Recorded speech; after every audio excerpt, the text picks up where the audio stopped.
Labadiena, tęsime laidų ciklą Žmogus, visuomenė, valstybė.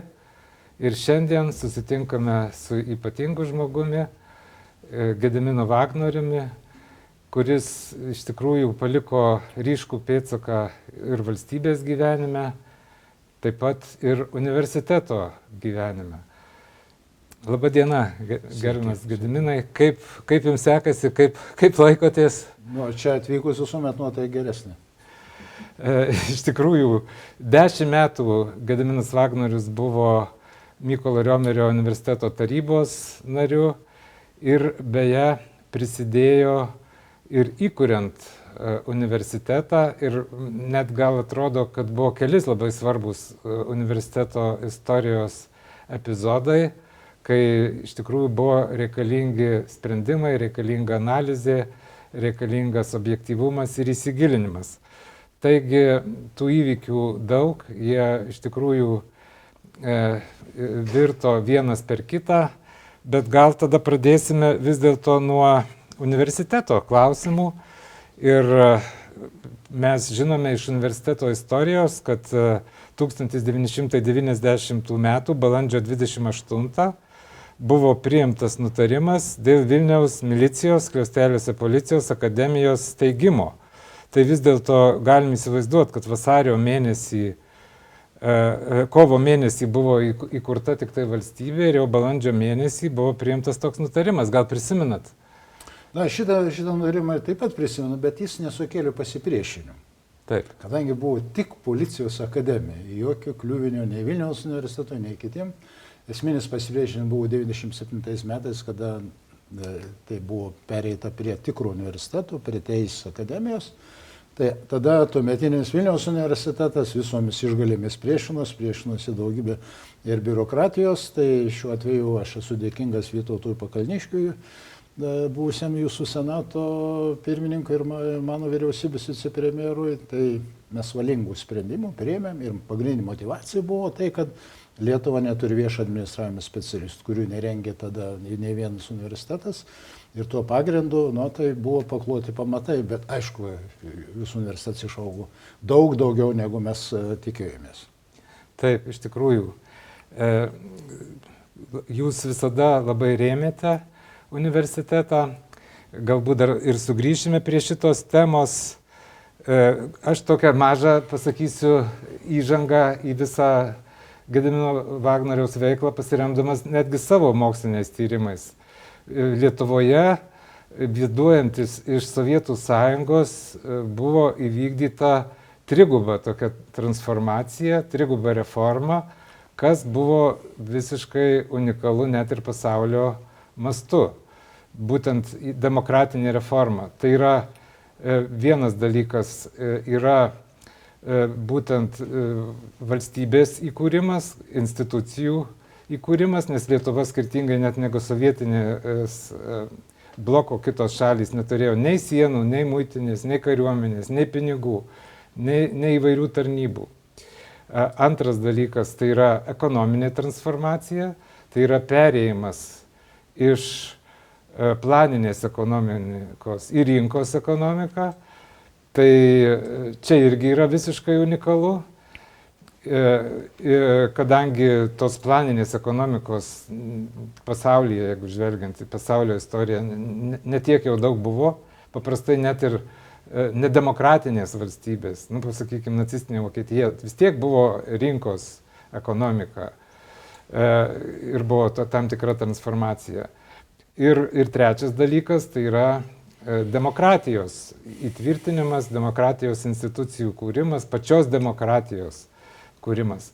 Tai šitai buvo visiškai unikalu, pasaulyje nežinoma tokia praktika ir tų klausimų, problemų, kliūčių įvairių, dar turint omeny, kad buvo ilgą laiką pilnai nekontroliavom savo nei institucijų, nei veiklos, kad kaip buvo kaimynai laikė, kad čia mes esame jos dalis. Buvo blokados, buvo karinio perversmo arba įsiveržimo ar užėmimo pavojus. Ir štai tokiu laiku buvo būtina sudėlioti visus prioritetus ir nedelsiant spręsti problemas. Ir žinau, kad Gediminas Vagnorius, tapęs ministru pirmininku, kėlė klausimą, ar mes turim laukti, kol išsivaduosim ir pradėti reformas. Vienas variantas. Antras variantas - vykdyti reformas ir kaip kova už laisvę. Tai buvo pasirinktas antras variantas. Tai iš tikrųjų aš nubrėžiau tą labai platų teorinį modelį, apie ką čia kalbėti galima, bet gal pradėsim vis dėlto nuo pradžios.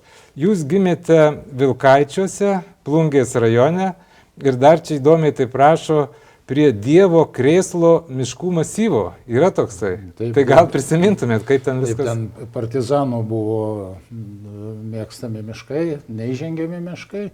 Gimiau senelių namuose, tėvas buvo ūkininkas, buvo aišku nusavinta, bet ten įsikūrė mokykla, tėvas apsiženė už mokytojos.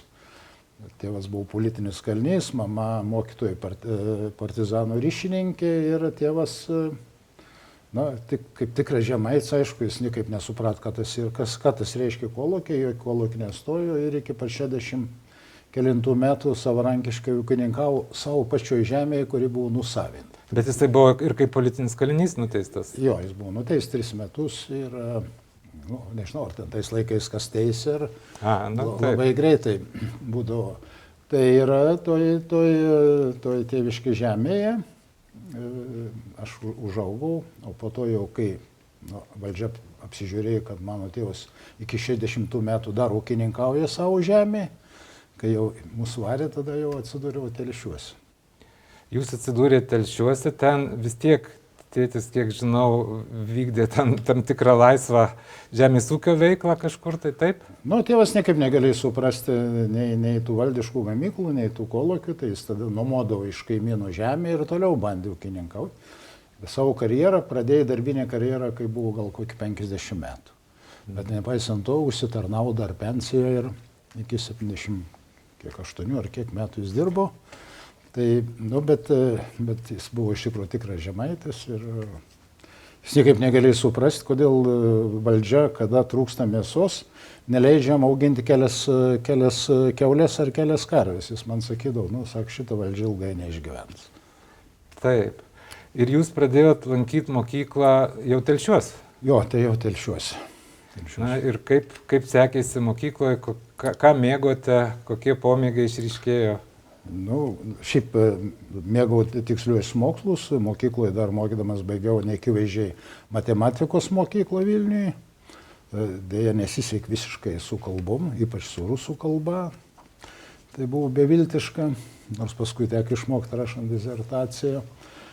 Studentas būdamas, kaip sakyčiau, buvo ir geras, ir blogas. Pirmo kurso vos neišmetė iš universiteto, kadangi gyvenau pirmam kursu linksmais draugais. O antrą jau kursą baigiau, pagal dabartinę skalę 10-ukais. Bet kaip jūs pasirinkot specialybę, ar lengvai buvo pasirinkti? Visiškai atsitiktinai, vieną laimę, kad bent ekonomiką pasirinkau, kadangi su statyba tikrai nelabai ką. O kokia jūsų buvo specialybė? Statybos ekonomika. Bet paskui jau... Bet tai tas atsitiktinumas vis tiek, ar jūs rinkotės iš kelių? Einant į universitetą, saulėtoj kalėje, su draugu einam ir galvojam, tai kurgi mums tos pareiškimus paduoti. Pasirinkom statybos ekonomiką. Ačiū Dievui, kad ne PCS, nes ne pramonės statyba, tai paskui nežinočiau, ką daryti. Bet paskui jau vis tiek perėjau prie makroekonomikos ir dirbau visai kitą darbą ir disertaciją užsiėmiau apsigyniau išrinkus ekonomiką. O kai jūs baigėte, jūs kur dirbote, kai baigėte aukštąją mokyklą? Kai baigiau, aš likau universitete, dirbau ir ten buvo tokia valdymo laboratorija, ten disertaciją gyniau, dirbau ir asistentų, ir dėstytojų, ir paskui jau kai prasidėjo tos permainos, kadangi pirmas apsigyniau Lietuvoje išrinkus ekonomikos dar 86-87 metais. Ir tada mane jau pakvietė mokslo akademiją ir ten jau pradėjau užsiimti. Čia labai įdomu, nes žinot, vis tiek, kad ir garsūs mokslininkai, labai garbingi žmonės, bet kai skaitau aš jų disertacijų pavadinimus, dažnai kažkaip skamba jie nelabai taip patraukliai. O kaip jūs vis dėlto pasirinko tokią temą, laisvoji rinka, jog jos vis dėlto nebuvo. Ir jeigu jūs apsigynėt 87-ais, tai tema buvo pasirinkta, matyt, anksčiau. Jeigu jūs būtumėt pasirinkę 87-ais tokią temą, tai gal dar būtų buvę lengviau. Bet jūs pasirinkot anksčiau ir parašėte tokią disertaciją. Nu, jau vėjai buvo prasidėję, aš vis tik skaičiau, domėjausi rinkos ekonomiką, bibliotekoje galim buvo prieiti prie specialių fondų, tai paskatino ir akademikas Vilkas, ir profesorius Kazimieras Antanavičius, ir aš pasirinkau, aišku, tema buvo biški užmaskuota, ekonominiai svertai ūkiniams sprendimams suderinti, bet iš tikrųjų tai buvo ekonomikos, fundamentalios ekonomikos buvo rinkos ekonomikos pagrindų. Pradžioj, mane užblokavo ekonomikos institutui, nors direktorius buvo akademikas Vilkas, rinkos ekonomikos šalininkas, jis buvo žaidimų teorijų, bet čia viena iš ekonomikos modeliavimo sričių, nors mane palaikė, bet visa taryba užblokavo, surašė dvejasi, pasakė, kad aš visiškai netinku pagal tuos standartus. Tai tada man labai pagelbėjo akademikas Šatalinas, tada aš apsigyniau preliminariai ten Sovietų mokslo akademijoje, tada Šatalinas tapo recenzentu mano, tai buvo pats stipriausias mokslininkas Sovietų sąjungoje, atvažiavo čia į mano gynimą ir, šiaip taip įveikiau aš tą etapą. Ir buvo linksmiausias etapas, kada bendrabutį akademikai pas mane šventė, visą naktį šventė tą pergalę, nes tai buvo pirmoji rinkos ekonomikos disertacija. Iš tikrųjų buvo fantastiškas laikas, niekada nesitikėjau, kad galėčiau ateiti į politiką, mano akademinė veikla buvo įdomi ir svajojau akademinę veiklą. Bet kadangi apsigyniau ir disertaciją iš rinkos ekonomikos, aišku, mane įtraukė į darbus. Tada buvo sukurtos darbo grupės prie ekonomikos instituto ir aš koordinau visų tų darbo grupių, kurios rengia ekonominės reformos įstatymus veiklą. Tai taip atsirado pirmoji koncepcija, Lietuvos ekonominis savarankiškumo koncepcija, kurioje, tais laikais, 88 metais, buvo įrašyta viena frazė, tikriausiai mažai kas tikėjusi, kad atseit galim perėti prie ekonominio savarankiškumo, tam turi būti laikomasi konstitucinio Respublikos suverenumu. Toliau, aišku, rašoma, kad visas turtas turi pereiti Lietuvai. Rašoma, kad tai manom pasiekti tik tai perėjus prie rinkos ekonomikos. Tai tais laikais buvo labai pažangi idėja ir mes propagavom, ne tik propagavom, bet iki 90 metų paruošėm visus pagrindinius įstatymo projektus.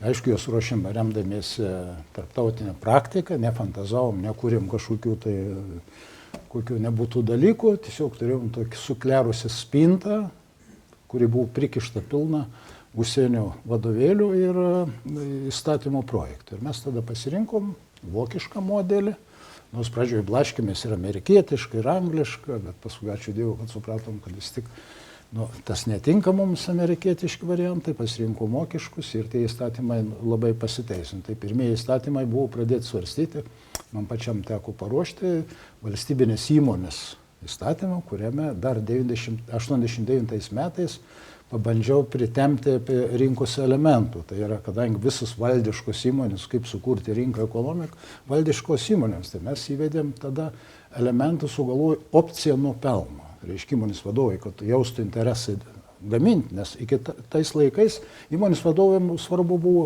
įvykdyti planą, gauti mažą planą ir jį vykdyti, jokį interesą gaminti daugiau. Tai tada sukūrėm tą opciją, kad nuo pelno atskaičiuoja 7% nuo valstybės kapitalo į biudžetą, o likutis jau tenka jiems. Tada pasirodė didžiulis jų interesas, pamenom, visos įmonės, net ir tos sovietinių pavaldumų įmonės norėjo pereiti prie šito naujo įstatymo, kadangi jis jiems garantavo galimybę uždirbti likutinį pelną. Tai įveikėm tada milžinišką pasipriešinimą, net tų karinių pašto dėžučių, kadangi visi norėjo tapti vos ne Bet jūs jau privatiniu. čia kalbat, kai jau tapote ministru Ne, pirmininku. dar iki tol. Dar iki tol. Dar iki tol prasidėjo. Dar 90 metais jau prasidėjo. Čia jau dar sovietiniais laikais. Dar. Pradėjom 89-ais, 90-ais buvo priimtas, o jau pilnų pajėgumų jau veikia 91-ais. Bet svarbiausia, jis padėjo mums įveikti tas sovietinių pavaldumų įmonės. Nes mes, kaip nebūtų keista, mes jas perėmėm be jokių ginklų, be jokio, tai laisvo valia. Aš sukviesdavom į vyriausybės rūmus ir tiesiog sakydavau, jum, sovietai, siūlydavau jiems irgi ten visokius ten pažadus, opcijas duodavau. Mes jums sakom, duodam įmonę, valdykit kaip privačią įmonę ir rinkitės. Nu ir 99% skyrus keletą durnelių, ten kur buvo ta petiorka, dar keletą. Visus kitus perėjo ir savo norų sutiko priimti Lietuvos įstatymus ir dirbti pagal Lietuvos įstatymą.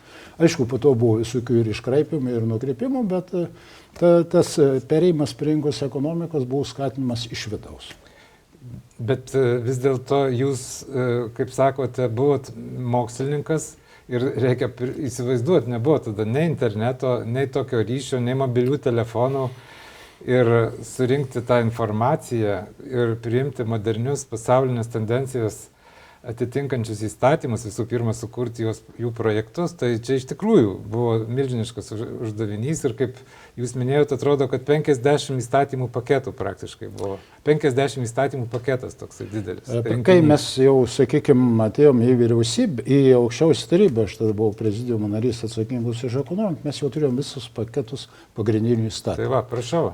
Mes paleidom konvejerių, tiesiog paleidom konvejerių įstatymus, priėmėm visus pagrindinius įstatymus 90 metais ir nuo 91 metų sausio pradžios Lietuva pradėjo dirbti pagal savarankišką biudžetą.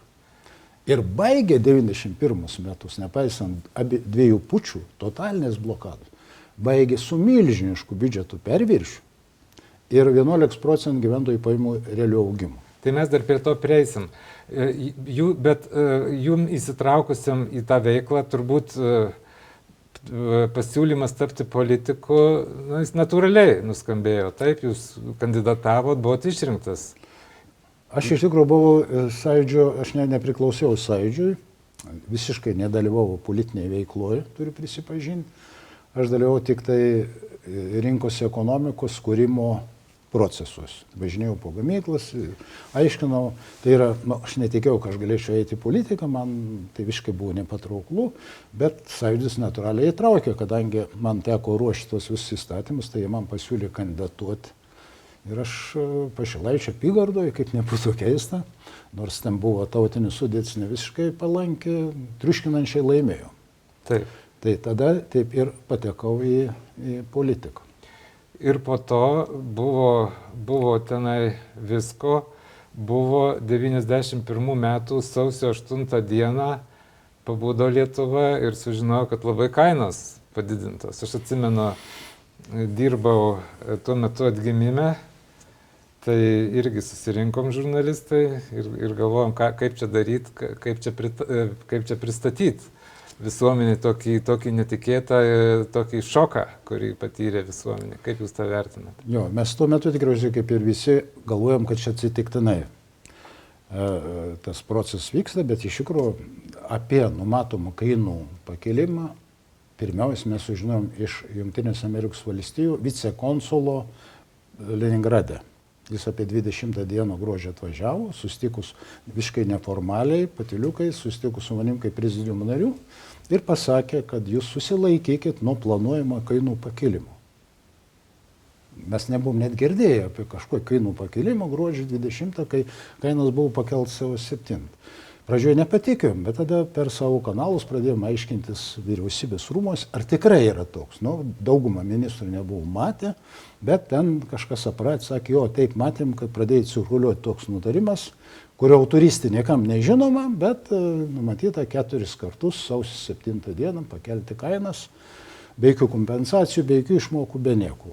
Tai galime įsivaizduoti, kas tuo metu buvo Lietuvoje. Lietuvoje jau sausio 6-7 jau į Lietuvą buvo traukiamas ginkluotos jėgos, važiavo šarvuočiai, tankai ir vis tiek nepaisant to, kad gruodžio bedrods 22 Antrą dieną aukščiausia taryba pagal šitą žinią, kurią gavom iš vicekonsulo Amerikos, buvo priimtas nutrimas draudžiantis vyriausybei pakelti kainas. Nepaisant to, vis tiek vyriausybė įvykdė tą veiksmą, prabalsavo, niekas nežino, kas pateikė, iki šiol taip ir nepavyko išsiaiškinti, nei kas parengė tą projektą, nei kas pateikė, bet mums nekilo abejonių, kai jis buvo parengtas ne Lietuvoje. Tiesiog buvo pamestas, priimtas ir visa to išvada yra taip. Iš tikrųjų, sausio 13 buvo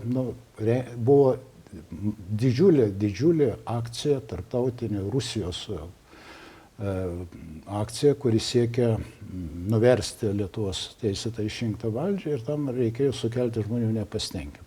Ne tik tai sukelti žmonių nepasitenkinimą, iš tikrųjų buvo viskas suplanuota, buvo suplanuotas ir atsarginis aukščiausios tarybos pirmininkas, vienas iš jo pavaduotojų, sukalbamesnis ir nulankęs. Aš nežinau, ar jis pats žinojo ar nežinojo, man nesinori pavardės minėti, buvo numatyta atsarginė vyriausybė, beje, 2 vyriausybės numatyta.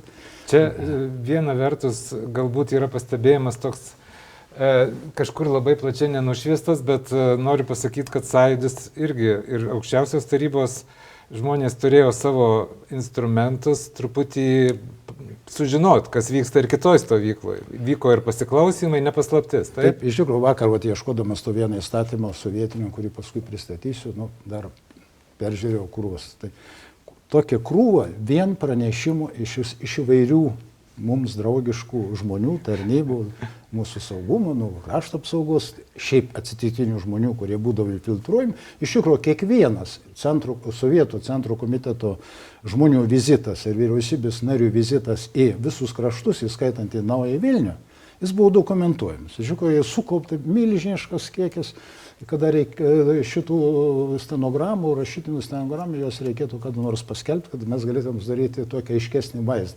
Kaip jie atvirai sako, kad priėmėm planą destabilizuoti Lietuvos ekonomiką. Bus darom tas ir tas. Ir mes matom, kad taip ir vyksta. Jau po sausio įvykių, jau vėl naujas planas, vėl pristatom ir mes žiūrim, kad tą, ką mes perskaitom šitos susitikimus, jau matom, kad iš Maskvos atkeliauja būtent tokie sprendimai, blokavimai ir tai buvo iš tikrųjų sausio 13 buvo paruošta ir alternatyvi vyriausybė, vienas iš vadovų numatyti buvo 2 net variantai, vienas iš buvusių vadovų, o kitas iš tuo metu Sovietų Sąjungoje dirbusių vienu viceministru lietuvišką pavardę. Tai yra atseit priklausomai nuo situacijos ir tas pučas neįvyko, bet šiaip mažai kas ir žino, kodėl jis neįvyko. Šiaip mes žinom tai, kaip susibūrė daug žmonių, atėjo apie 100 000 žmonių, kurie kūnai sustojo aukščiausią tarybą, bet aiškesnis vaizdas mums susidarė, kada mes gavom pasiklausimą pokalbių tos priekinės sovietinės kolonos kariškių su vadovybė. Tai iš tikrųjų tik likimo dėka, stebuklingo likimo dėka. Nes važiuoja ta pirmoji kolona per pedagoginį tiltą ir reportuoja savo vadovybėje, ką mato priekį. Sako, matom daugybę žmonių, klausė, kiek tūkstančių, ne 10 000, ne 100 000. Važiuokit toliau. Vėl jau pervažiavus beveik per tą tiltą, vėl naują klausė, kokia situacija. Sako, yra neįmanoma toliau važiuoti, yra daug žmonių. Klausė, kokios bus žūtis. Sako, kiek ten, 10, 100, ne, tas sako, 1000, 10 000 žodžių. Jeigu pulsime, tiek žus. Jo, klausė, kiek žus. Ir tada buvo lemtinga komanda. Sustokite iki atskirų nurodymų. Tai po kiek laiko viskas sustojo, po kiek laiko buvo nurodymas apsisukti ir grįžti atgal. Tai bandykite įsivaizduoti, ar dabar prie dabartinės Rusijos vyriausybės vadovybės tokia komanda būtų duota. Tikriausiai niekas būtų net nesusimąstę. Ką tai reiškia nugriauti aukščiausios tarybos pastatą? Užteko, aš kaip buvęs statybininkas, užtenka 2 kolonos pamušti ir visas tas pastatas su visais gynėjais viskas sugriūna. Tai likimo Dievo valia mes buvom išgelbėti ir būtent išgelbėti tos žinutės, apsisukite ir važiuokite atgal. Sunku pasakyti, kaip toliau būtų susiklostę įvykiai, bet jie nebūtų tokie palankus, kaip tuo metu. Gorbačiovas nebuvo Putinas vis dėlto. Kaip ten mes, kaip sakant, jį minime? Taip, jis mums, aišku, yra prisidėjęs prie kraujo praliejimo, mes visuomet jį menkinam, bet šiaip, jeigu objektyviai vertinant realią situaciją, Tai iš to, kas buvo tuometinėje Sovietų Sąjungoje, jis buvo mums pats geriausias variantas. Taip, taip. Ir mes tik vėliau sužinojom, kodėl būtent buvo tas klausinėjama, kiek buvo žučių ir kodėl buvo atsitraukta. Mes tik vėliau sužinojom, kad Bušas buvo padaręs susitarimą su Gorbačiovu, slaptą protokolą, kur čia buvo Persijos krizės įvykių metu, kada Amerika norėjo palaikymą iš sovietų, kad jie nesikiš į šitą konfliktą. Tarptautinė ta kampanija, kada buvo nuversta ta pirmoji Irako vyriausybė. Tai išlaisvintas, užgrobtų tas kraštas. Bet ten buvo įrašyta vienas lemiamas sakinys. Kad Amerika, ten buvo parašyta, Amerika nesikiš į sovietų vidaus reikalus procesus, o Sovietų Sąjunga susilaikys nuo perteklinės jėgos naudojimo. Būtent šitą frazę, aš manau, ir kadangi Gorbačiovas norėjo išlikti toks demokratas ir pagarbus pasaulio visuomenės akyse, tai jam tas buvo labai aktualu, kad nebūtų masinių žudynių, kad nepasikartotų kokie nors įvykiai kaip kai kurios kitos šalyse. Tai jis ir, matyt, davė nurodymą, kad vengti žučių.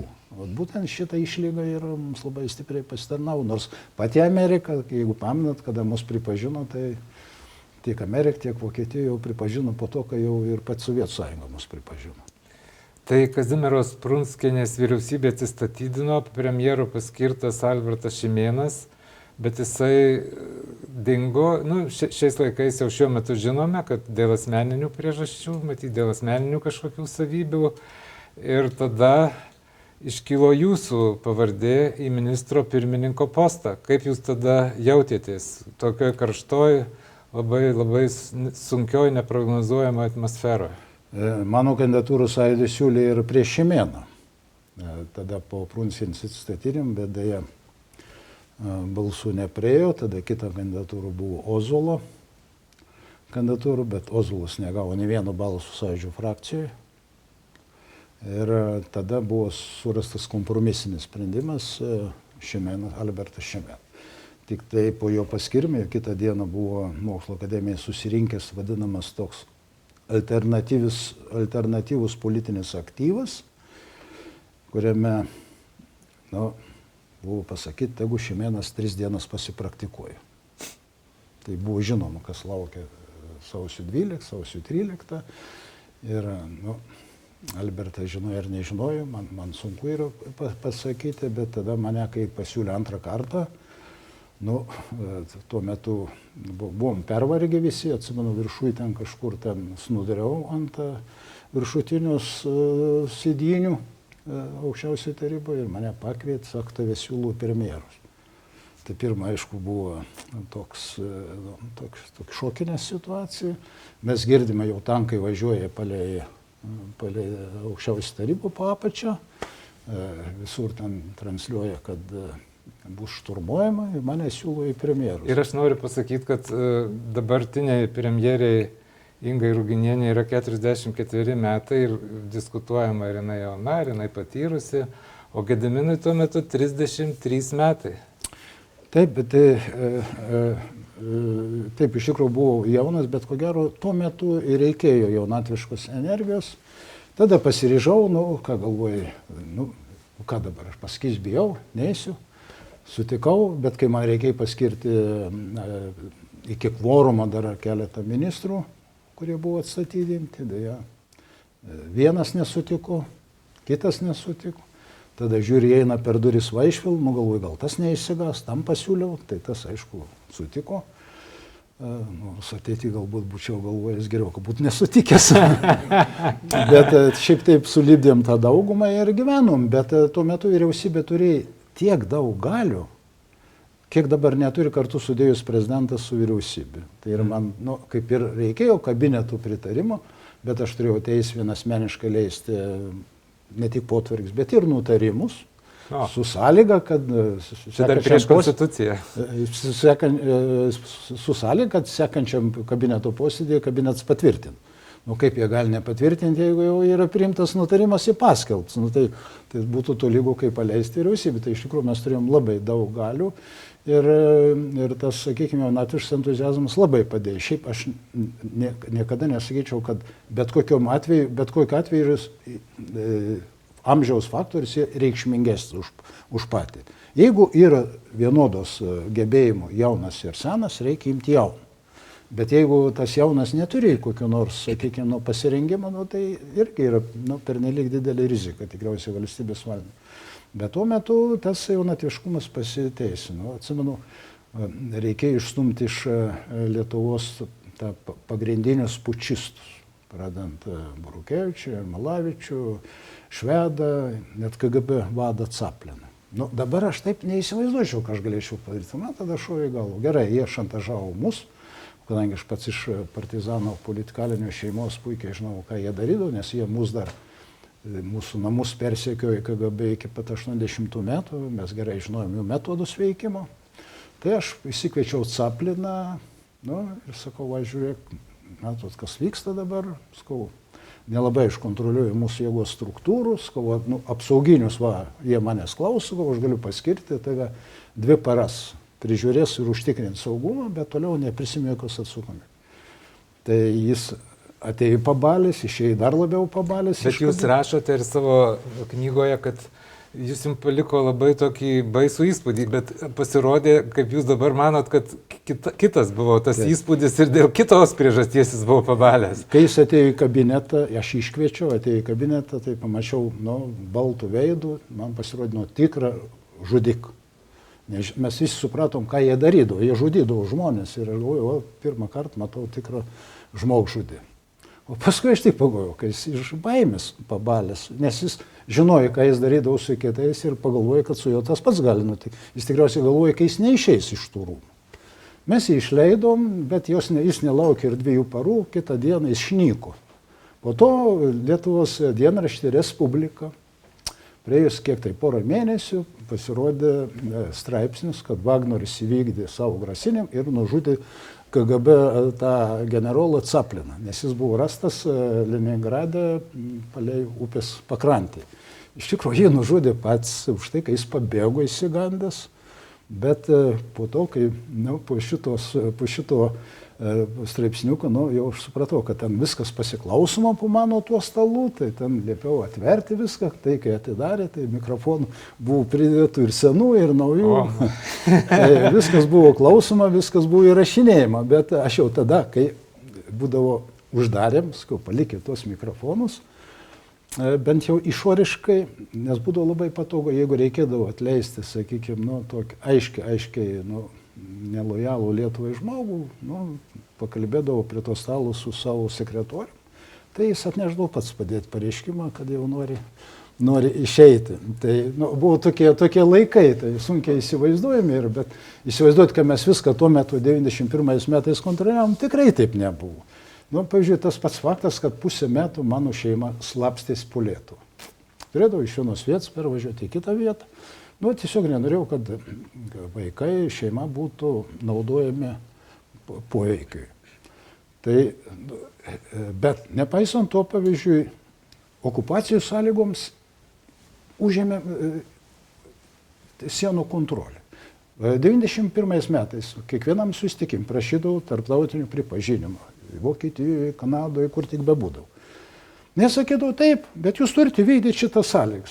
Ten valdyti turtą, įmonės valdom, tvarkoj, valdyti ekonominius procesus valdom. Bet sakė, turite ir sienas kontroliuoti. Aš jiems sakydavau, kaip mes galim kontroliuoti sienas, jeigu 100 000 yra sovietų kariškių, kaip mes juos jėga išvarysim iš Lietuvos. Vis tiek jie man tą maldelį kartodavo. Tada mes padarėm tokį, pradėjom lygiagrečiai daryti pasienį savo tokį užtvarėlį, po biškį tos pasieniečius išstuminėti. Taip pripratinom ir, kaip, pavyzdžiui, buvo jau rugpjūčio pučas, jau praktiškai sienų kontrolė buvo mūsų visiškai perimta. Tai šiaip normaliu atveju įsivaizduoti, kad tą galim būti padaryti, jeigu ne jaunas ir ne kvailas, tai tikriausiai niekas taip nedarytų. Protingas žmogus, patyręs, su patirtim žmogus, arba pinigus. Mes, ko gero, vieninteliai įsivedėm pinigus okupacinėmis sąlygomis.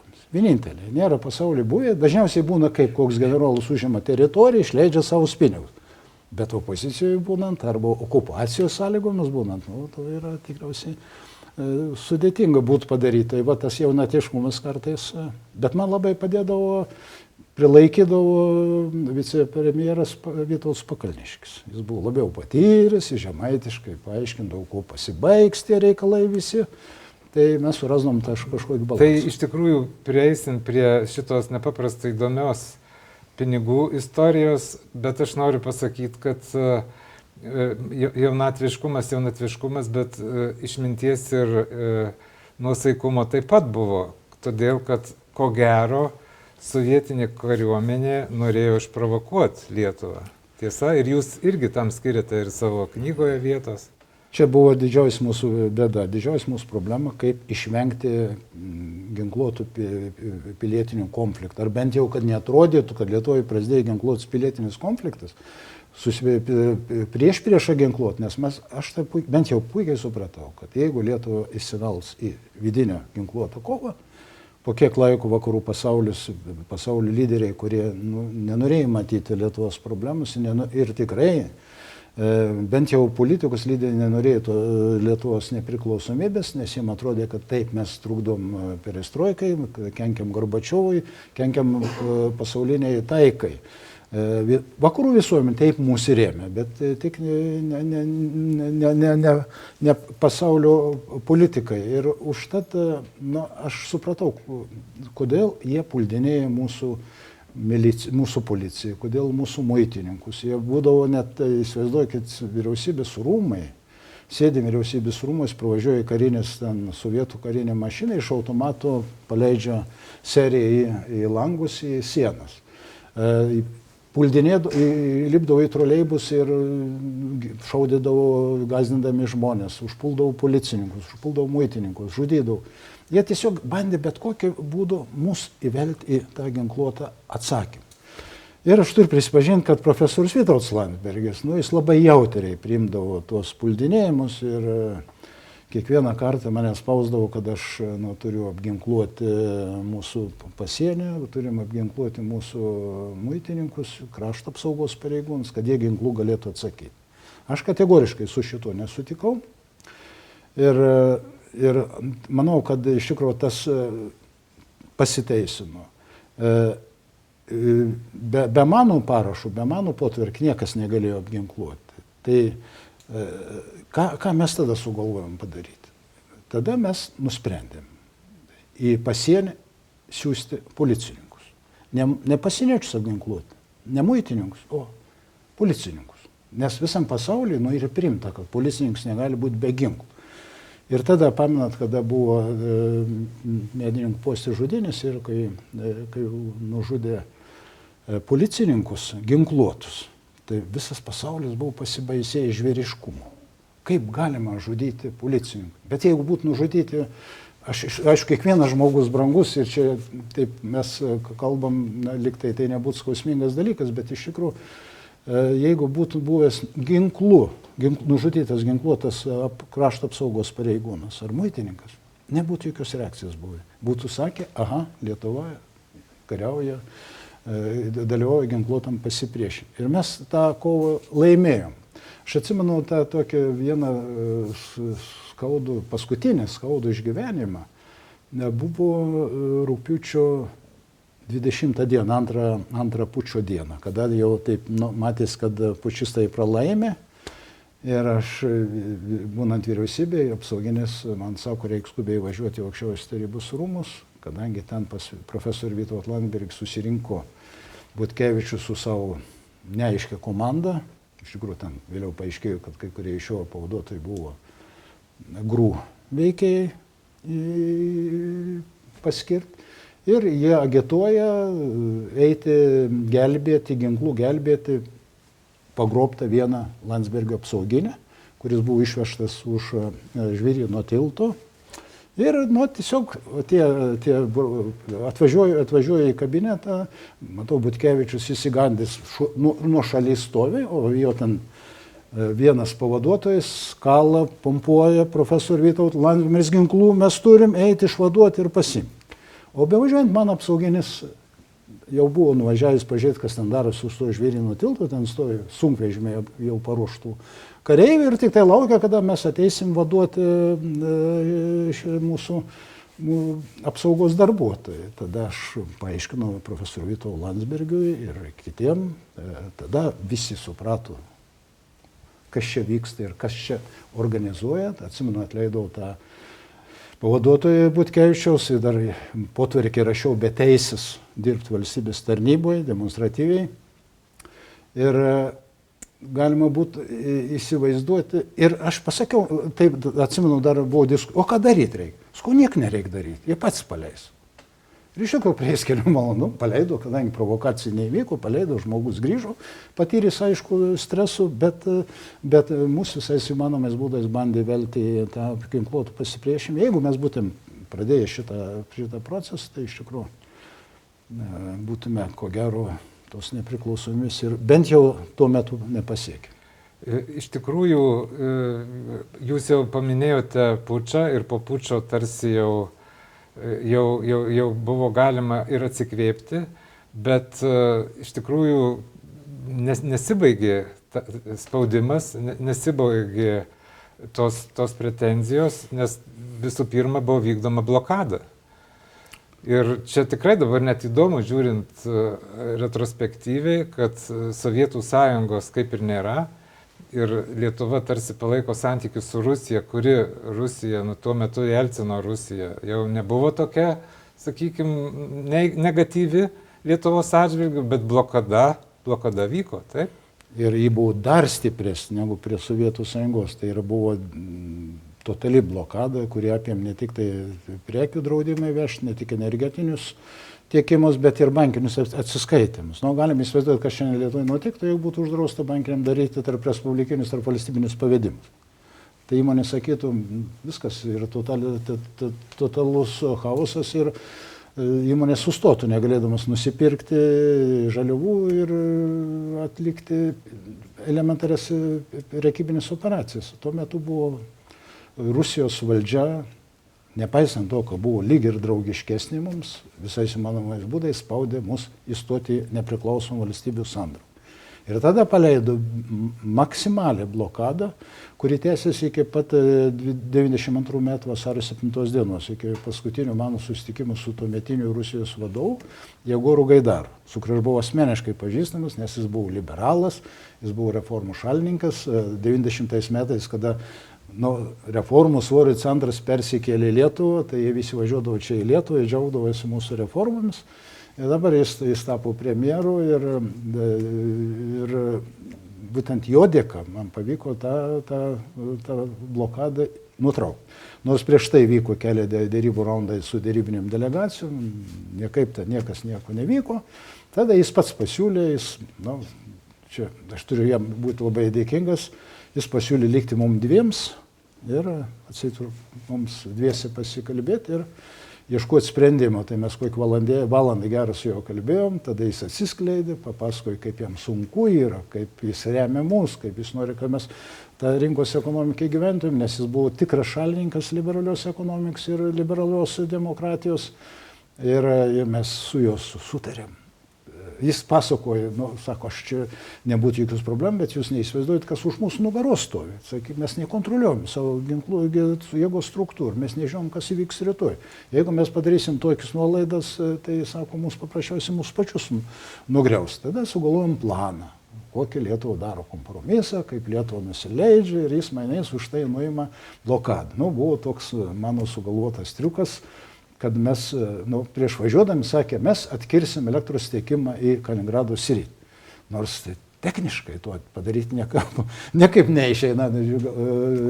Čia nėra taip, kad tu kirtiklį atkėlei, nukirtai ir elektrą nebetiekiai. Ten buvo daug sudėtingiau, bet visuomeniai tas variantas tiko. Antras sakė, mes apsupsim šiaurės miestelį taikiai žmonėm ir užblokuosim maisto tiekimą, jau nekalbant apie KGB rūmų. Mes keletą tokių dalykų, aš išėjau, kaip, pripažinau, kad nusileidau Jegoro Gaidaro spaudimui,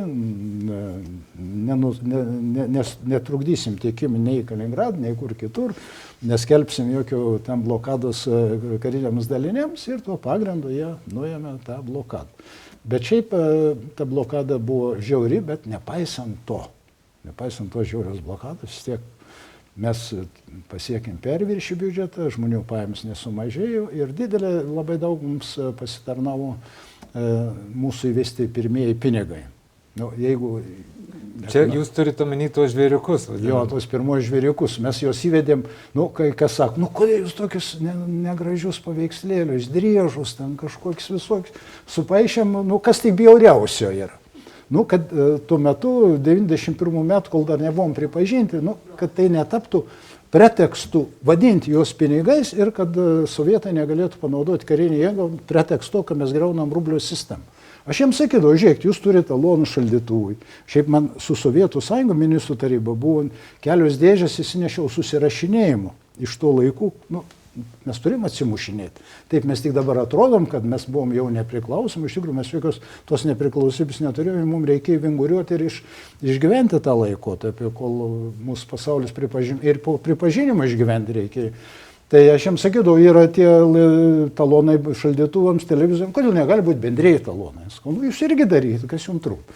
Tai pradžioj pavadinom bendraisiais talonais, bet įstatymę parašėm, kad jiems taikoma tos pačios atsakomybė kaip piniginiam ženklui. Tai dabar žiūrėkit, čia yra toks dalykas, kad nežinau, ar čia Nobelio premijos, ar čia ko verta, yra bendra rinka arba bendras ūkis, bendra ūkio erdvė Sovietų Sąjungoje ir vienas tos bendros erdvės, realiai bendros, nežinau, čia teisiškai gal jau nebuvo, bet vis tiek viskas susiję. Ir staiga užsiima savarankišką emisiją, taip faktiškai.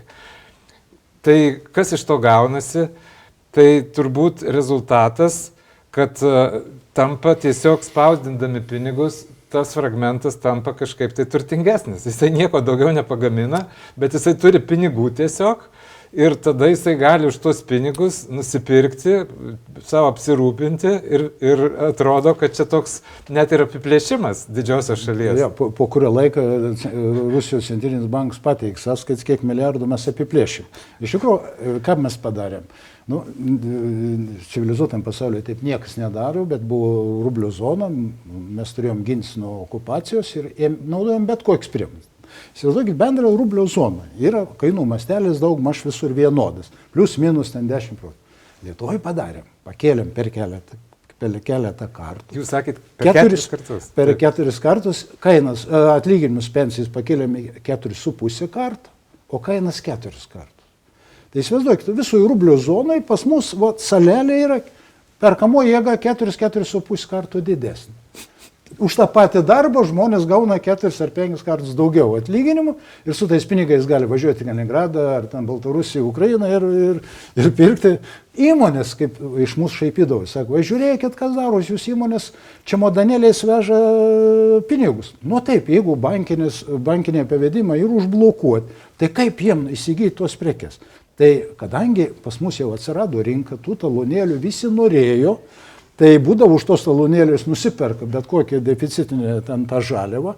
Čia vyksta prekyba ir mes, kai 4 kartus pakėlėm perkamąją galią, tai įsivaizduokit, mūsų biudžetas, lyginant su kaiminių šalių, tai buvo stebuklingas. Atsimenu, kaip mes neutralizavom kariškių šeimas. Tada sugalvojom, kaip čia padaryti. Kariškiai mums mokė. Jau atlyginimas mūsų 4 kartus aukštesni. Pas juos karininkų atlyginimai, kai buvo įšaldyti, taip ir liko. Tai mes sugalvojom tokį triuką. Atlyginimą mes duoti jiem negalim, bet mes įvedėm išmokas už vaikus tais laikais, kuri buvo didesnė 2 kartus negu to karininko atlyginimą. Motina dar gaudavo kažkokį socialinį pašą.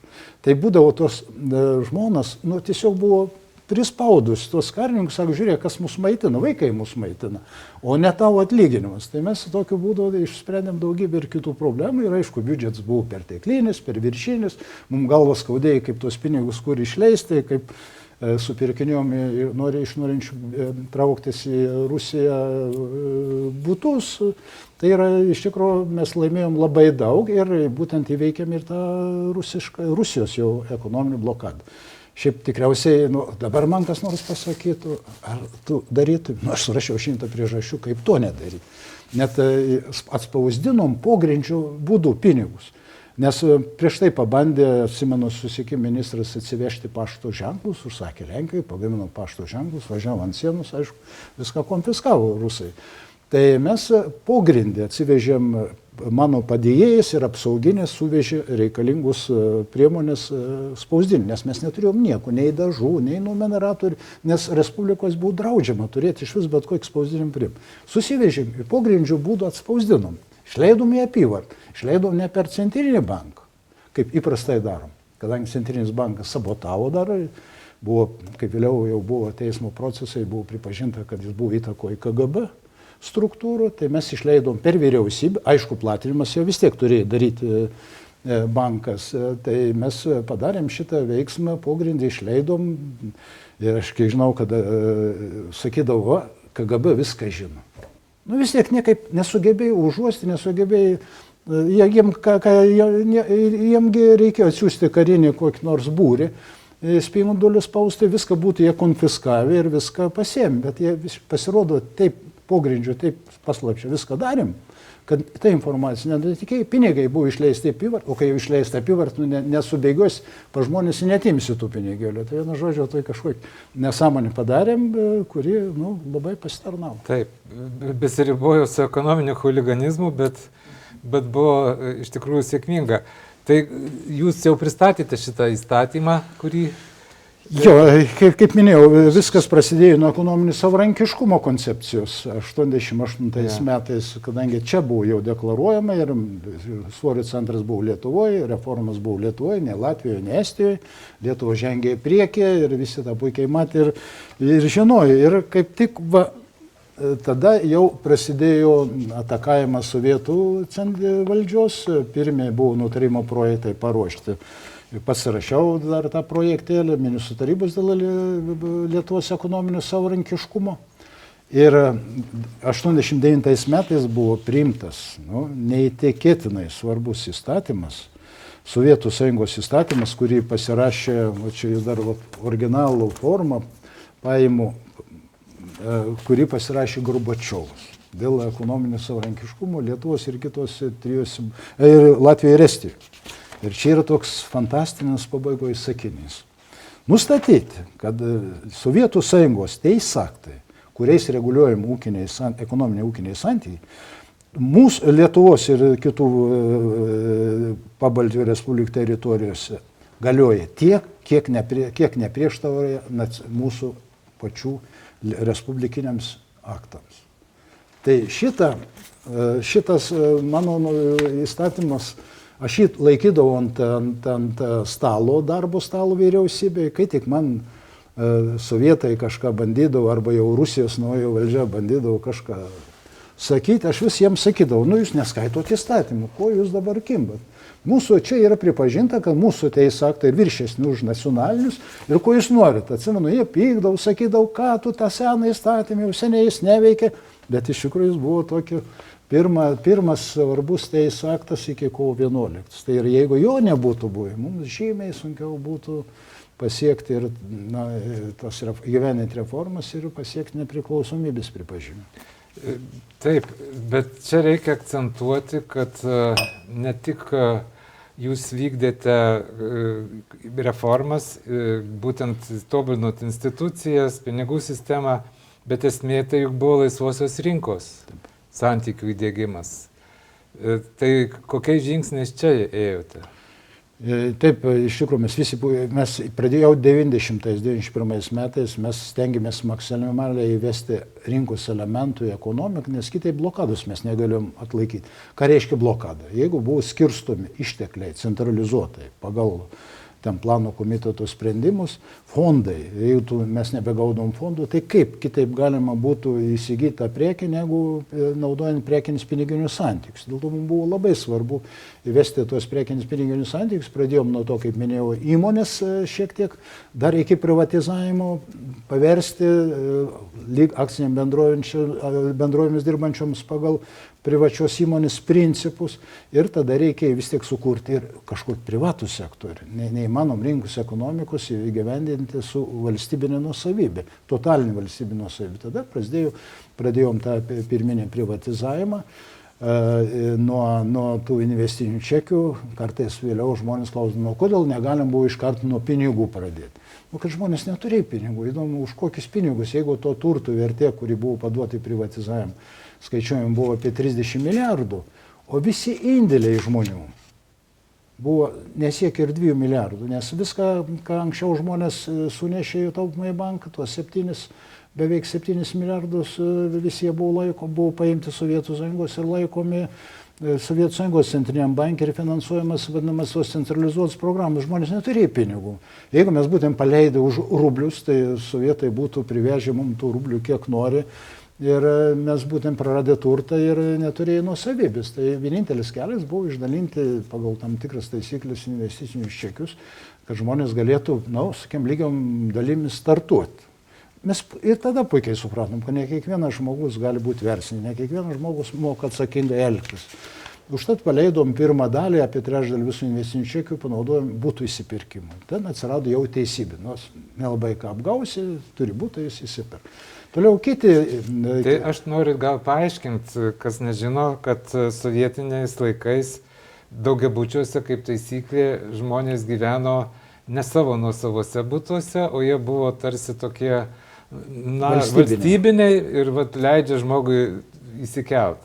Tai buvo sugalvotas būdas, kaip juos padaryti privačiais, tai valstybė suteikė žmogui investicinius čekius ir tarsi tas žmogus laisvas jisai jais disponuoti, bet pasiūloma jam, kad jis juos investuotų į butą ir taptų savininku. Taip. Šiaip įsigijimus vėliau jau kitose sandorės buvo reikalavim, kad žmogus pridėtų ir savo pinigų, nors 10%. Kad nebūtų visiškai čekinė privatizacija, kad būtų šioks toks vertimas atsakingai elgtis ir mokėti kažkiek pinigais. Bet tie butai buvo irgi socialinė teisybė kažkokia pasiekta, tie, kurie turėjo kooperatinius butus nuosavus, jiems nereikia išleisti investicijai, galėjo panaudoti kiti. Tai iš tikrųjų buvo paleista taip pat 10 objektų parduodam už konvertuojamą valiutą, bet visi mes supratom, kad pirkėjas gali būti tik užsienio investuotojas. Tai dalį buvo pardavimo už konvertuojamą valiutą, bet būtent tas pirminis privatizavimo etapas puikiai pasiteisino. Problemos prasidėjo 90 jau pasikeitus vyriausybei, kada infliacijos sąlygomis naujoji vyriausybė sąmoningai atsisakė indeksuoti ir turtą, ir pensijas, ir algas, ir visus kitus rodiklius. Šiaip infliacijos sąlygomis ir sakoma, problema kyla ne pati infliacija, o negebėjimas reaguoti ir atstatyti infliacijos pažeistas proporcijas. Mes buvom nustatę tvarką, kad kiekvieną ketvirtį automatu pasibaigia ketvirtis pagal infliacijos koeficientą ir indeksuojam visi rodikliai, ir įmonių turtas, ir atlyginimai, ir pensijos, socialinis išmoks, viskas. Tai yra atstatoma pažeista proporcija. Bet kada nuo 93 metų jau naujoji vyriausybė 4 ar 5 metus, 3-4 metus neindeksavo, tai be abejo įmonių turtas pasidarė visiškai nuvertintas, reikėdavo vieną būdelį prie gamyklos pristatyti ir tos būdelės vertė rinkos kainomis būdavo aukštesnė negu pačios gamyklos kainos, bet tam buvo jau sąmoningai daroma. Kai kurie politikai atvirai deklaravo, kad nėra prasmės atiduoti turtą žmonėm, jie vis tiek nemoka jo naudotis, reikia duoti tiems verslininkams, versliems žmonėm, kurie moka pasinaudoti. Ir aišku, ten jau neteisybės buvo labai daug, ir sukčiavimų, ir piknaudžiavimų, ir vis matėme visokios grupės, kokios atsirado, ir kaip jos veikia, ir kaip jos jautė Lietuvoje. Bet po to, po 96 metų, vėl grįžo, kaip sakant, tas švytuokliai vėl į kitą pusę nukrypo ir konservatorė, negalėčiau dabar tai pasakyti, ar jie turėjo tą vardą, grįžo į valdžią ir vėl jūs tapote ministru pirmininku. Taip, tuo metu buvo pavadinimas Tėvynės sąjungos Lietuvos konservatoriai, nes susijungė dvi grupės. Lietuvos konservatoriai, kurią aš kūriau, ir Vytauto Landsbergio kurta Tėvynės sąjunga. Tai mes nusprendėm, kad reikia sujungti, aš tapau valdybos pirmininku, jis partijos pirmininku. Ir iš tikrųjų mes tuo metu dėgiam tikrą centro dešinės politinį partiją. Jeigu pažiūrėti, kas vyksta šiuo metu, aš Lietuvoje nematau ne vienos centro dešinės partijos. Aš matau kairės ir kairuoliškas partijas, kadangi dabar yra madinga atimti, kuo daugiau atimti, progresiniai mokesčiai, kas daugiau dirba iš to daugiau paimti. Nors šiaip mūsų tuo metu, jau prieš stojant į Europos Sąjungą, mūsų ypatingai gyrė visi už proporcinį mokesčių sistemą. Proporcinė mokesčių sistema yra pakankamai teisinga, kas daugiau uždirba, tas didesnė fizinė suma daugiau ir moka. Tai yra, bet buvo stimuliavimas, mokesčių sistema buvo paprasta. 98 metais, ko aš džiaugiuosi, ką man buvo pavykę pasiekti, prieš stojant į Europos Sąjungą, 98 metais Rusijos finansų krizės metu, kada buvo tikrai sudėtinga, mes panaikinom pelno mokestį. Įvedėm sodrai lubas. Pagerinom ten kitus atskaitimus už turtą. Tai yra, lyg atrodytų, kaip, kai krizė yra, trūksta pinigų, o čia vyriausybė sugalvoja atleisti nuo pelno mokesčių. Bet po to visi pamatė, kiek mes laimėjom. Mes laimėjom milijardus iš to. Aišku, gauti leidimą, man labai sunku buvo gauti leidimą iš Europos komisijos, leidimą neapmokestinti pelną. Jeigu būdavo naudojama vartojimui, dividendam, bet kokiam vartojimui, taip, jie būdavo apmokestinti pajamų mokesčių. Bet Europos komisija labai priešinosi mūsų tai reformai, nes sakė, jūs apvoksit kaiminis valstybės, nes visur valstybės iš senų tradicijų apmokestinamos ir investicijos, nors visi sakydavo, čia ir visiška nesąmonė, ateinant iš XIX amžiaus, iš populiarių dalykų, o jūs čia sugalvoja dabar vieninteliai neapmokestinti. Bet pavyko įtikinti, Lietuva maža, sudaro nedidelį dalį, aš visuomet sakydavau Liuksemburgų pavyzdį, tuos kitus. Jie sakydavo, Liuksemburgas prieš 100 metų jau ten įsikovojo savo teisės, jūs dabar norit mus naujai. Bet mes laimėjom. Laimėjom, leido neapmokestinti pelną, pritraukėm milžiniškus pinigų kiekius, mes įsilaikėme Rusijos finansų krizės metu, bet būdavo Europos komisijoje, pats asmeniškai vedžiau dėrybas su vadovais. Ten man reikia įrodinėti, kad čia labai jūs nenuskriausim su savo tą naudą. Grįžtant į Lietuvą, man reikėdavo įrodinėti, kad čia yra blogai Lietuvai, kadangi nema pelnosi kapitalo investuoti. Tokia buvo visiška mūsų nesiorientavimas, mūsų pačių naudos. Jeigu Lietuva būtų žengusi tuo keliu ir dabar turėtų, tokią laisvą investicijoms rinką, kaip kažką panašaus kaip Liuksemburgas turim, mes klestėtumėm, mes išgyventumėm. Aš dabar dažnai susiduriu su tarptautiniais investuotojais, tai kai prašau manęs įvardinti, kokie jūsų yra dabar tie privalumai, mokestiniai privalumai, lyginant su kitom. Nelabai aš ką galiu pasakyti, panašiai kaip Vokietijoje, panašus mokesčiai, panašus tokie sąlygos. Bet sako, Vokietija didelė yra, o jūs ką, niekštukai, jūs norit konkuruoti su didžiosiom valstybėm. Aišku, mes konkuruojam savo žmonių gebėjimais. Tai ir Lietuvos žmonių gebėjimas, verslumas yra neįtikėtinas. Jeigu mes būtumėm didelė valstybė, aš manau, kad mes būtumėm jau dabar viena iš pirmaujančių Europoje, bet jeigu mes turėtumėm tokį laisvą investicijom zoną, kaip aš perfrazuoju, tai yra nebaustumėm tuos, kurie investuoja Lietuvoje, sudarytumėm palankesnės mokestinės sąlygas, tai biudžetas būtų nepalyginamai aukštesnis ir žmonės nepalyginamai geriau gyventų. Kai 2000 metais panaikino tą mano pelno mokesčių lengvatą, vėl įvedė dvigubus pelno mokesčius, tai apmokestinamas pelnas, paskui dividendai, biudžetas krito, įplaukos iš pelno 3 kartus sumažėjo. Ir jos neatsistatė, jeigu proporcingai skaičiuojant iki šiol. Visi tai žino, visi tą mato, žino, kad tas apmokestinimas duoda mažesnį įplauką, bet, sako, žmonėms patinka. Tai ta pavydo politika, aišku, šiandien tikriausiai daro didžiausią meškos paslaugą, dėl kurios mes visi kenčiam. Taip gyvenam visi daug maž, lygiau, bet blogiau. Puiku, dar iš tikrųjų čia jau pereinam ir į dabartinę padėtį, kas irgi rūpi jūsų paklausti, bet dar norėčiau porą klausimų iš praeities. Tai vienas iš tokių klausimų, tai yra būtent tas žemės perkelimas. Rodos irgi jūsų vyriausybė dirbant, tai yra, kad galima iš vienos, žodžiu, teritorijos kažkur atokiau persikelt, pavyzdžiui, prie Vilniaus žemę. Bet ne visiems užtenka prie Vilniaus žemės, tiesa? Tai kaip čia atsitiko? Čia iš tikrųjų yra pati didžiausia klaida nepriklausomos Lietuvos, kuri ir padaryta gražinant žemę. Mūsų vyriausybė teikė Seimui kitokį statymų projektą. Pagal mūsų pateiktą statymų projektą buvo numatyti, kad gražinama žemė toje vietovėje arba kompensuojama, jeigu negalim grąžinti. Jokių perkelių. Tada, kai aš atsimenu gyniau poziciją ir kalbėjau Seime, sakydavau, jeigu mes leisim perkelinėti žemę, mes turėsim korupcinį sistemą ir ta reforma tęsis dešimtmečiais. Taip ir įvyko. Nereikėjo ypatingų ten išvalgų. Visi puikiai supratom, ką reiškia. Leisti nominalią kainą perskelti žemę iš kažkokio tai naujos Akmeniško kaimelio į koks nors Turniškis. Bet jeigu ir pažiūrėtumėm, kas persikėlė, tai mes jį pamatytumėm, kas kur persikėlė. Tai turiu pripažinti, kad čia didelė dėmė yra Lietuvos Tėvynės sąjunga Lietuvos konservatoriams, bet tik tai pasiguosti galiu tai, kad Seime susiblokavo visi.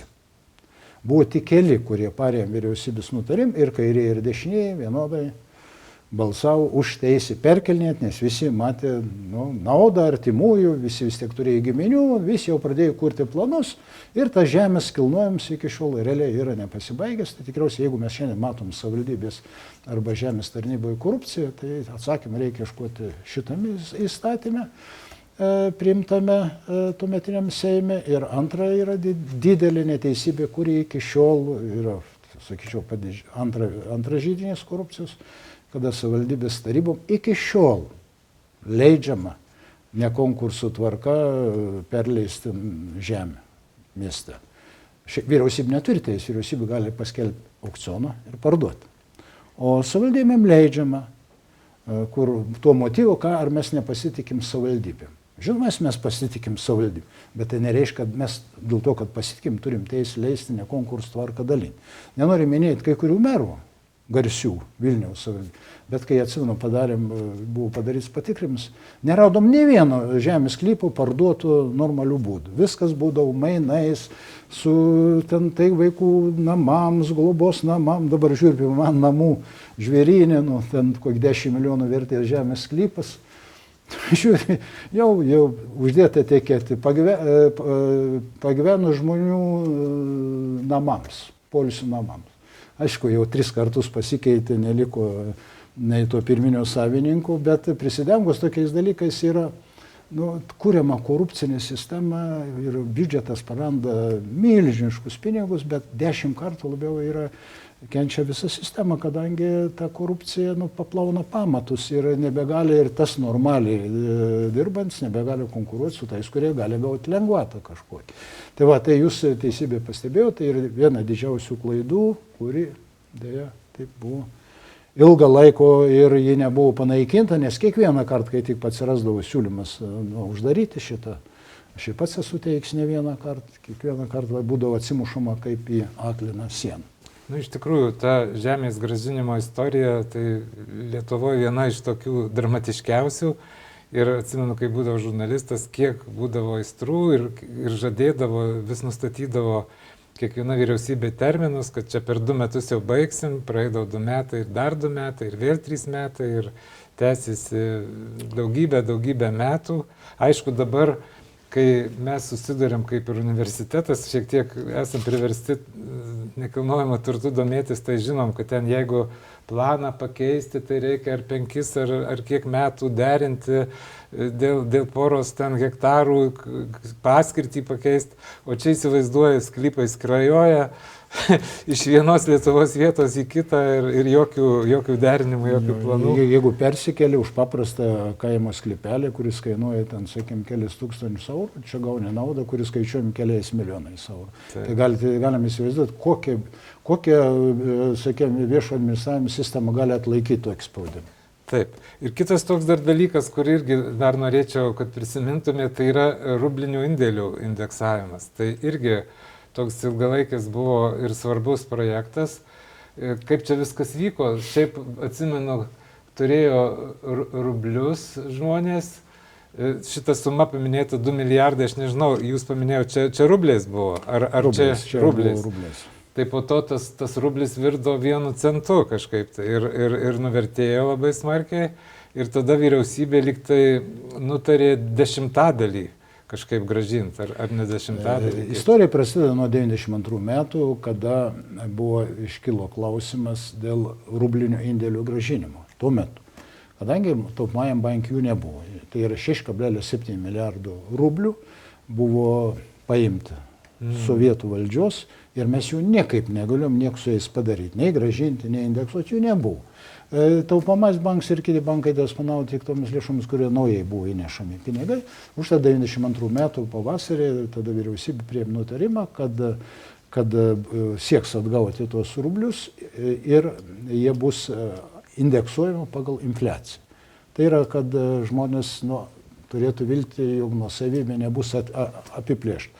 Ir pasikeitus vyriausybė nieko nedarė, tiesiog tie indėliai sąskaitos buvo nuvertinti ir niekaip. 96 metais jau tada, kai vėl grįžome į vyriausybę, buvo atnaujinta šita programa ir paskirta trečdalis privatizavimui skirto turto buvo numatyta atiduoti indėliams gražinti. Prieš tai buvo tie indėliai indeksuoti 1:1, 1:10 tikriausiai po lito įvedimo buvo vertė. 96 metais priėmėm tą nutarimą juos indeksuoti tikrą vertę ir kompensuoti iš privatizavimo fondų. Aišku, sakyti, kai jie buvo pilnai indeksuoti, negalim sakyti, bet iš tikrųjų tie 6,5 milijardo jie buvo gražinti po privatizavimo, to yra po antrojo etapo privatizavimo ir ta neteisybė atstatyta, bent iš dalies atstatyta. Aišku, buvo apribojimų, buvo kažkas šiek tiek nukentėjo, tai neįmanoma atstatyti visiškai idealiai tai, kas pranyko prieš 5 metus infliacijos sąlygomis, bet tas pažadas daugmaž buvo tiesėtas. Nors paskui mane irgi kaltino, kodėl mes švaistom privatizavimo fondo lėšas ir gražinam indėlius, kai jau žmonės buvo susitaikę su tų indėlių praradimu. Bet valstybė yra ginti, nuosavybė yra būtina ir jeigu žmogus netiki valstybė, jeigu netiki valstybės prisimtais įsipareigojimais, tai jis netikės ir ateityje. Vien kartą apgavus galim tikėtis, kai žmogus pasitikėjimo valstybės institucijom neturės. Nuosavybė ir šventas dalykas, ją reikia ginti, aišku, tai nėra absoliutus dalykus, bet valstybė turi laikytis teisinių principų. Taip, iš tikrųjų, čia galbūt atsipalaidavimui Prancūzijoje, kai vyko revoliucija, tai laisvas tas jau organas priėmė žmogaus teisių deklaraciją ir ten tokia viena frazė buvo, kad nuosavybė yra šventa. Tai iki šiol ta frazė įvairiai interpretuojama, Dievo neliko, kitų šventenybių neliko, bet nuosavybė yra šventa.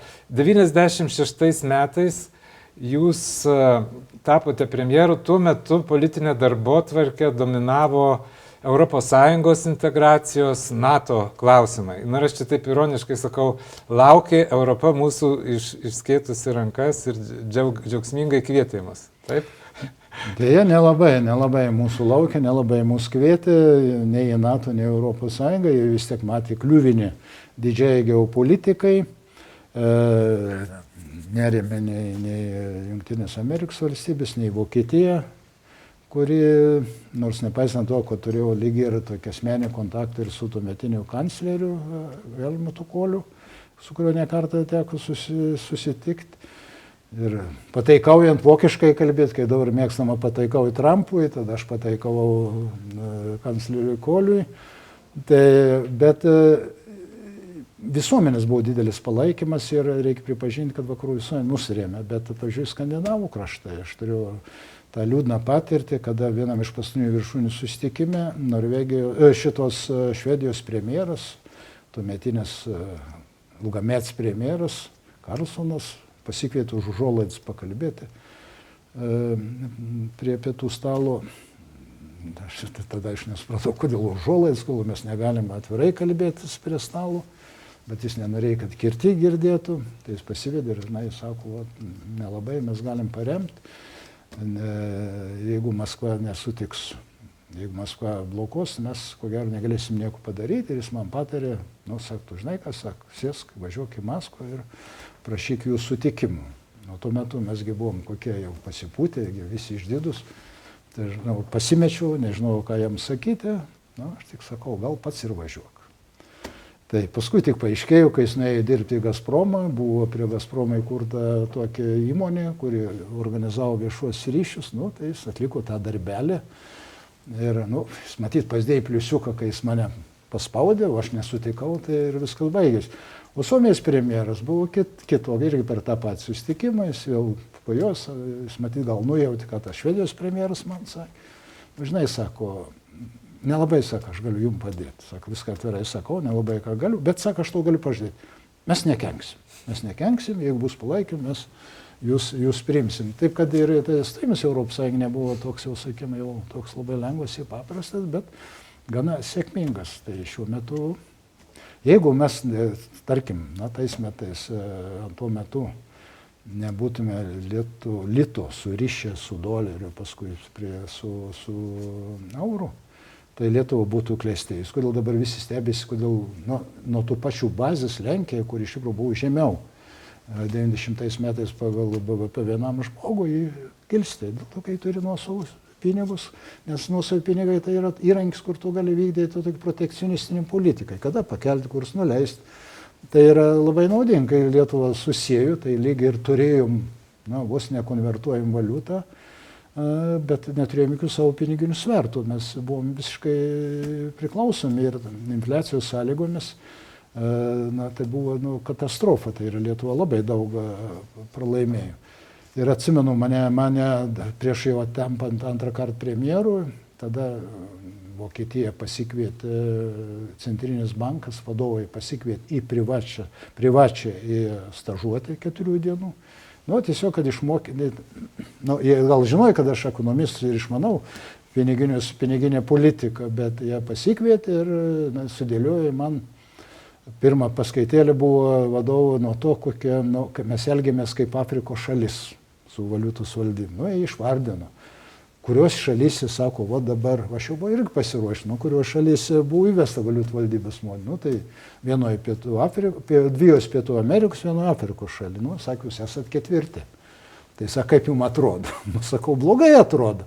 Bet ką padarys, jeigu tai yra žmonėms populiaru. Ir Lenkija buvo pradžioj primesta į tą patį modelį.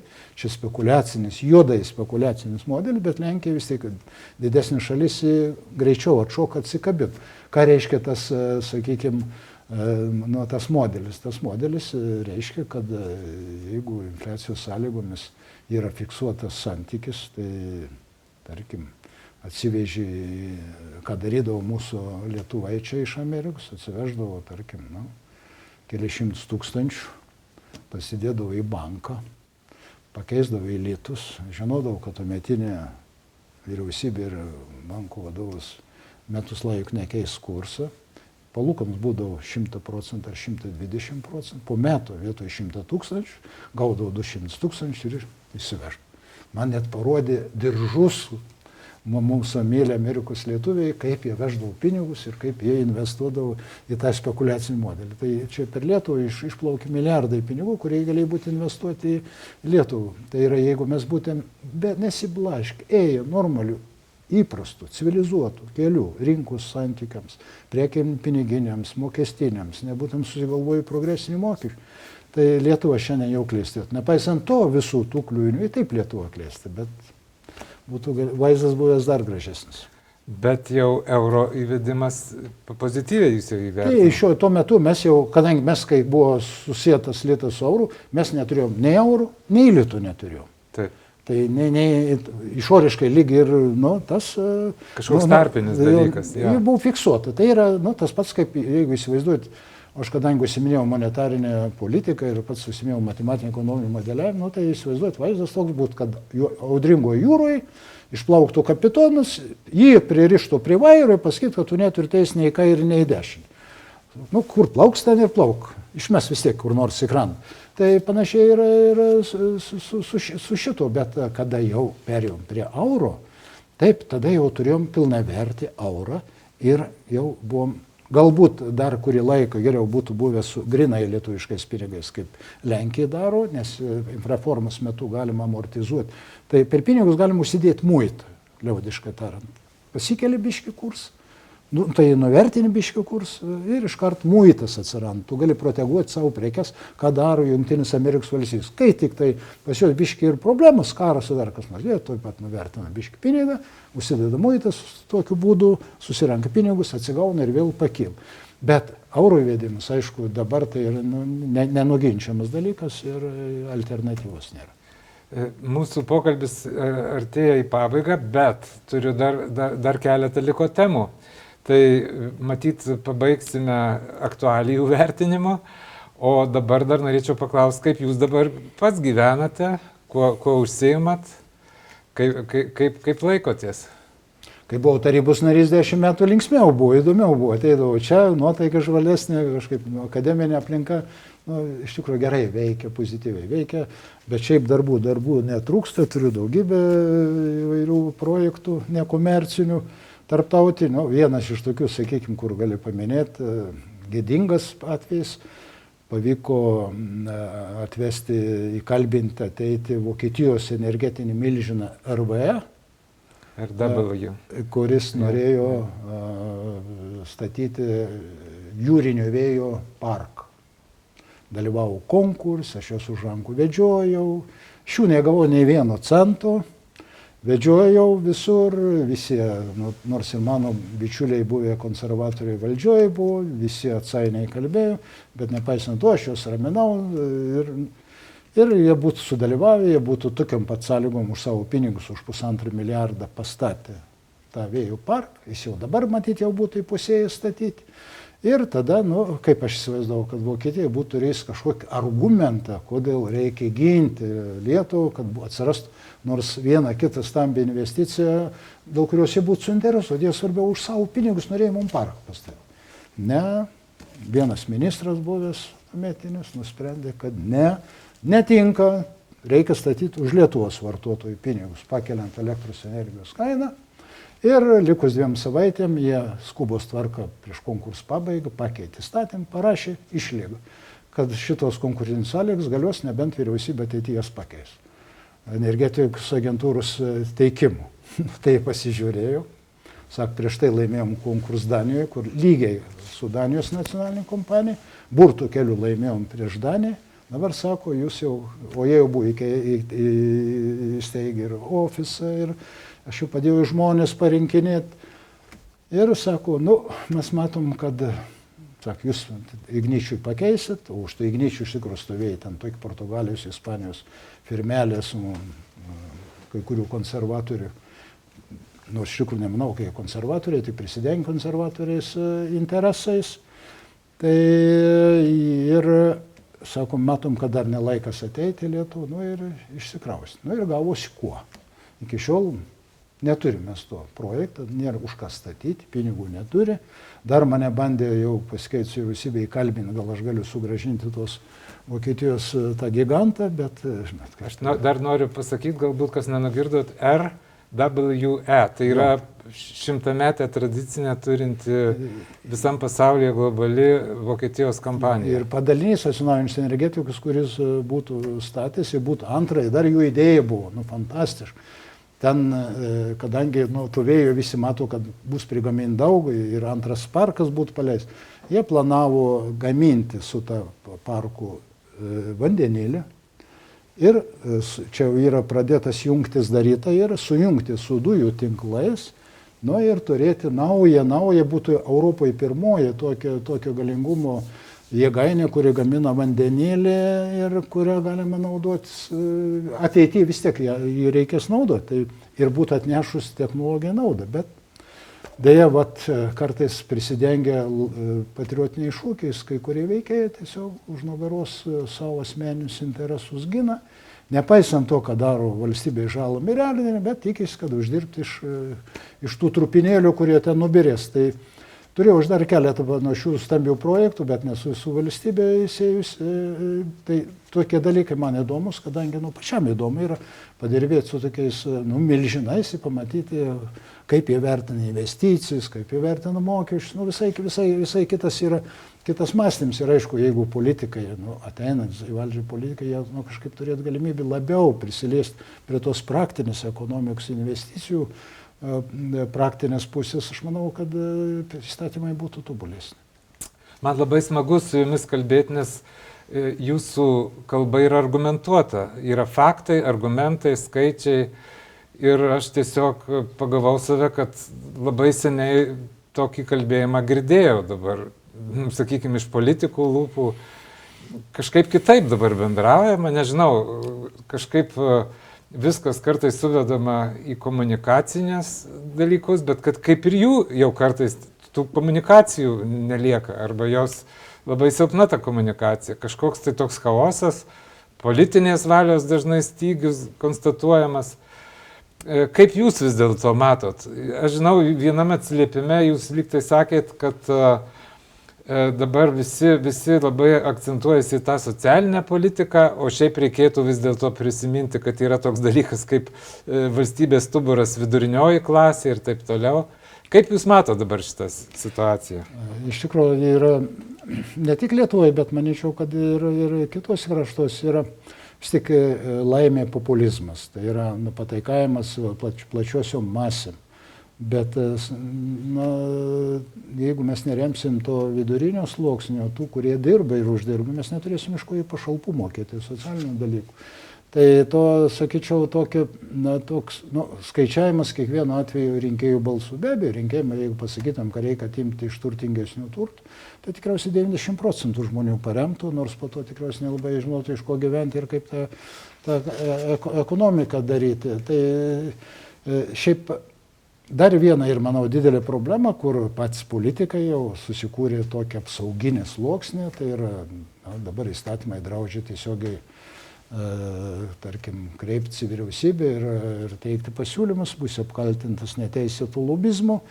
Ir politikam labai patogu, niekas jų nekritikuoja, o jeigu kritikuoja, tai ir baudžiamo bylų atsiranda, kai čia, atsimenu, su vienu, kai buvo pasipriešinimas tam vadinamą bankų papildomam mokesčių vedimui, kur ten natūralu, kad bankinis sektorius nepritarė, pagaliau ir visuomenė nėra naudinga, jeigu didesni mokesčiai bus didesnis palūkanos. Jei kažkas įsivaizduoja, kad tas, sakykim, tos mokesčius sumoka dėdė iš Švedijos ar iš Kanados, tai taip nėra, iš tikrųjų mokam mes patys ir to nesupratimas brangiai kainuoja. Tai ir politikai užsitvėrė. Ir dabar, sakykime, man toks įspūdis kartais atrodo, kad norint atkreipti dėmesį kokį nors problemą, jau neužtenka straipsnelių, reikia 10 straipsnių, kurie pasikartotų per visą žiniasklaidos priemonę. Atsimenu, tais ankstesniais laikais, tai būdavo mano kiekvieno darbo diena, prasidėdavo nuo susitikimų su spaudos atstovu, jis atsineždavo pagrindinius žiniasklaidos priemonės su pieštuku pabraukti. Koks problemėlis yra ir būdavo, kiekvieną kartą pagal tas iškart duodi pavedimą. Ranka rašydavo pavedimą, tam tą, įsiaiškinti, patikrinti, padaryti. Tai reakcija buvo, bet tai aš dariau ne dėl to, kad pataikaučiau kažkaip, bet aš žinojau, kad jeigu nereaguosim, tai visuomenė už tai stipriai nubaus.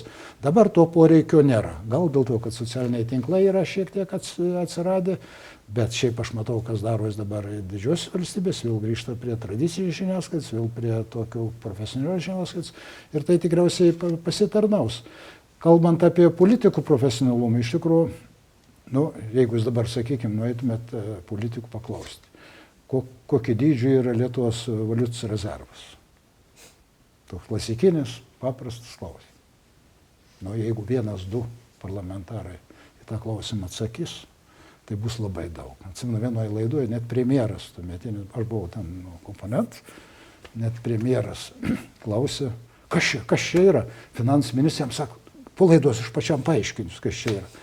Tai iš tikrųjų yra ten daugiau kaip 10 milijardų ir valiutos rezervų, kuris gali būti naudojamas skolinimui, investiciniam projektam, nepravalgymui, kitom dalykam, bet spaudimo nėra, tai patogiau jos leisti centriniam bankui, kad jis skolintų ten neaiškiom sąlygom, neaiškiom palūkanoms kitiem kraštam, kitiems prisidengus neva praeities dalykais mes gilito nebeturim ką stabilizuoti, tiek, kiek reikia stabilizuoti eurą, mūsų taip pat tai paima, viskas yra tvarkoj. Šitą fondą galėtum naudoti, naudingiau panaudoti. Bet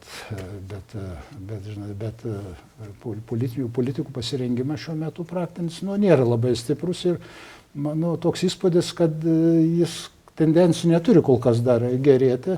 Nors žiūrint į kokią Vokietiją, kaip pavyzdžiui, aš matau atėjus naują kanclerį, tai yra asmenybė, ne tik politinė asmenybė, bet ir žmogus, kuris puikiai išmano ir finansus, ir teisę, ir ekonomikoje, nes jis savo darbą įsikovojo aukščiausių pozicijų galingoje tarptautinėje teisės kompanijoje. Tai ateitų į Lietuvą panašus mastelis politikų, aš manau, kad būtų lengviau. Dabar ant posūkio, kai iškyla konfliktas tarp privataus sektorius ir viešo sektorius, aišku, privatus sektorius yra visą galvą aukštesnis, ant posūkio aplenkia vyriausybės atstovus, laimė milijardus ir kenčiam mes visi. Bet tikėkime, kad šiaip kas man labai patinka ir jeigu leistumėt baigiant pasakyti, aš esu maloniai nustebintas patriotizmo, iniciatyvumo mūsų jaunos kartos. Kai mums anksčiau sakydavo 90 metais, kai ten būdavo kokių nors problemų, niekas jūs nebegins, jeigu kažkas užpuls. Čia praeis, kas tik norės. Kai aš dabar matau jaunimą, patriotiškumą, tokį, kuris lenkia visą galvą net mūsų vyresnius žmonės, jų gebėjimus dirbti, jų sugebėjimus. Neįsivaizduojate verslo sektoriui, kiek yra nuostabaus jaunimų, kur jeigu aš juos palyginu su biurokratinė sistema, tai jie yra keliom galvom aukštesni. Tai aš manau, kad jie vis tiek anksčiau vėliau kažkaip bus suviliuoti valstybės darbo, galbūt reikia, kad ir atlyginimai nebūtų, nes atlyginimai, jeigu tu europarlamentaras gauni 20 000, jeigu ten vietinis tai kelis tūkstančius, tai dabar net į premjerus nelabai kas nori eiti, kadangi patogiau ir dirbti Europos parlamentui, uždirbti milžiniškus pinigus, ramiai gyventi be jokių rūpesčių. Bet matyt, reikia tą sistemą kažkaip, tą viešą administravimą šiek tiek sutvarkyti, tada galbūt ateis jaunimas, kuris sėkmingai pakeis mūsų kartą.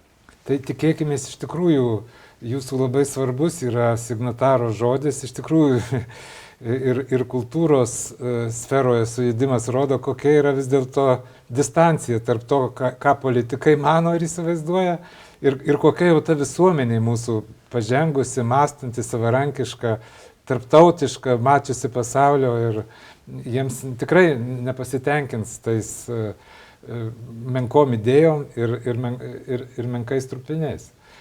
Taip kad ačiū už įkvepiantį pokalbį, dėkoju Tomui, kuris leido žiūrovams pamatyti mus, dėkoju Viliui už pagarsinimą. Tie, kas jau iki šitos vietos žiūrėjo, padėkite patiktuką būtinai ir iki kitų susitikimų. Ačiū Jums, ačiū už nuostabų vedimą.